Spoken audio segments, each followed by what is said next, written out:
तशरीफ रखिए।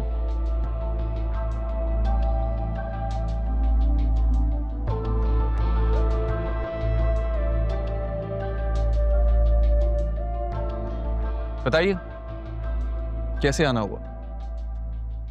इस एरिया में हमारी प्रॉपर्टी है। हम पाकिस्तान में थे नहीं तो उस पर कुछ लोगों ने कब्जा कर लिया और अब खाली नहीं कर रहे।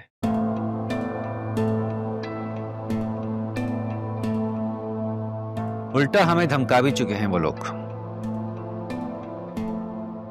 ये तो पुलिस केस है। मैं अपने पीए से कहूंगा, वो मुतलका थाने में बात कर लेगा। और कुछ? चाय?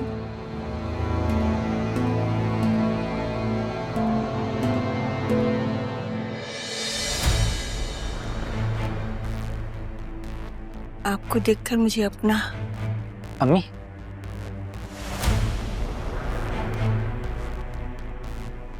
ये कौन है? मिसेस ज़ैनब सिकंदर हयात।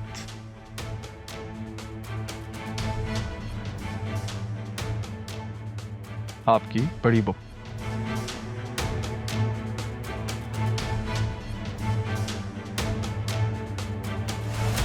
और आप?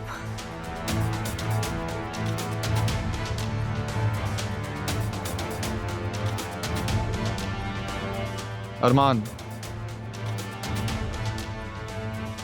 सिकंदर हयात।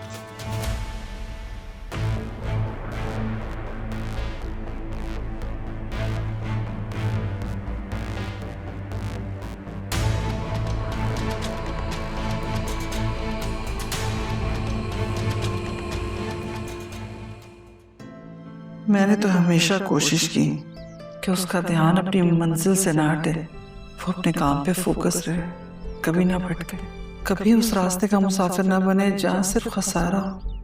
और आज जब मेरा बेटा कामयाबी के इस मुकाम पर पहुंच गया तो मेरा दिल क्यों घबरा रहा है? मुझे ऐसा क्यों लग रहा है जैसे कुछ होने वाला है। जाने क्यों मुझे लग रहा है कि अरमान मुझसे बातें छुपाने लगा। ज़ैनब, कुछ सोच रही हैं आप? नहीं, बस ऐसे ही मैं आई थी आपके पास, लेकिन आप शायद बिजी थी। मैं अरमान और राहा के बारे में कैसे पूछूं? क्या हुआ? परेशान क्यों लग रही हैं?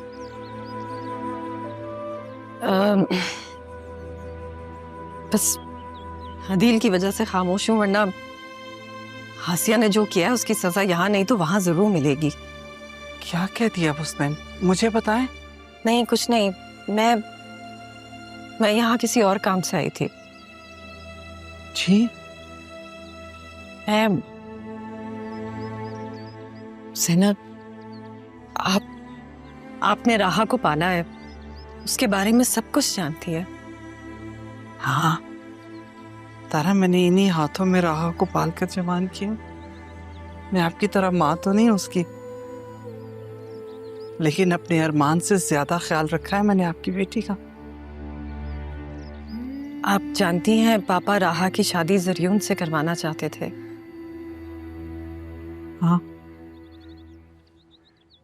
क्यों? क्या आपको ऐसा लगता है कि राहा किसी और को पसंद करती है? नहीं, उसने ऐसा तो मुझे कुछ नहीं कहा। और अरमान? मैं अरमान से पूछूंगी तारा। हाँ, हो सकता है राहा ने उसे कुछ बताया हो, लेकिन राहा ने अरमान को कुछ बताया भी है या नहीं? हाँ, बतूल और राहा में बहुत दोस्ती है। हो ना हो, बतूल जरूर जानती होगी, आप उससे पूछें। जान तो गई, कहीं ऐसा तो नहीं कि ये राहा का यकतरफा फैसला, वरना कुछ ना कुछ तो बताती। अगर ऐसा है तो मुझे इसे रोकना होगा।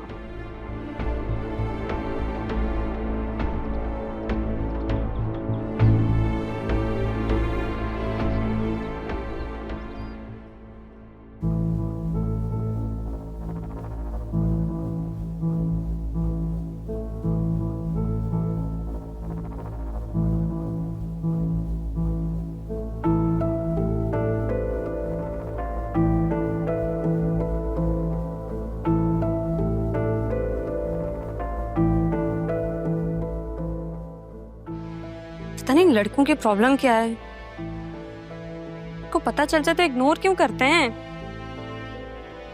काशिफ पहले मुझसे कितना पागल था शादी के लिए, और अब एक बार भी राब्ता करने की कोशिश नहीं की इसने। क्या करूं मैं इसका?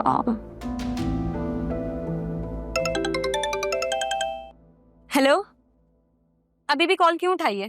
कब से कॉल करी थी, तुम मेरी कॉल क्यों नहीं अटेंड कर रहे? क्या चाहते हो मुझे, तुम आज बता दो काशिफ। अरे रुको, ब्रेक पे पहुंच दो। क्या हो गया है? बिजी था मैं। कहाँ बिजी थे? मैं मम्मा को मनाने में बिजी था तुम्हारे लिए। कि अम्मी को?